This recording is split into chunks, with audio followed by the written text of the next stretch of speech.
It's farmers who are caught in the crosshairs of this trade dispute, and more than a week after threatening to impose 80% tariffs, China is following through with that threat, effectively wiping out a key $600 million export market. Now, Beijing says this is not payback for Australia, pushing for that global inquiry into the coronavirus origins. Instead, it has accused Australia of dumping barley into its market below the market value.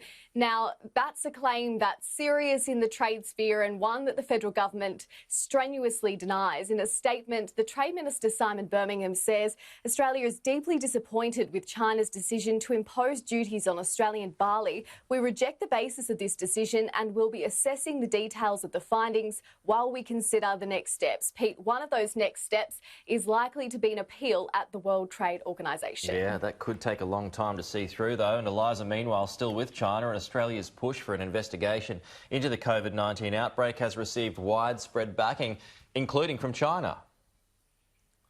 Yeah, that's right. China changing its tune here, and Australia's call for a COVID-19 inquiry will become a reality, with more than 110 countries now backing this resolution. Australia's Health Minister Greg Hunt addressed the World Health Assembly overnight, saying the probe needs to address the risks of wildlife wet markets where the virus is believed to have originated. We need to learn the lessons from this pandemic and ensure we have the strongest possible global health architecture with an enhanced ability to prevent and respond to future outbreaks. Inclusivity has never been more important as we confront the immediate impacts on communities and economies.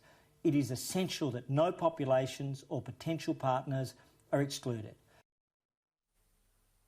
Pete, a couple of hours ago, the US president tweeted his support for the probe as well. And China's President Xi Jinping also addressed the World Health Assembly overnight, expressing China's support for this, but also in a qualified fashion, saying that this probe should be carried out after the pandemic is brought under control.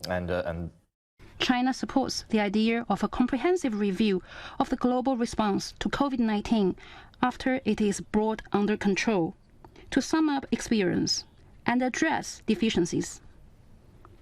This work should be based on science and professionalism, led by the WHO and conducted in an objective and impartial manner.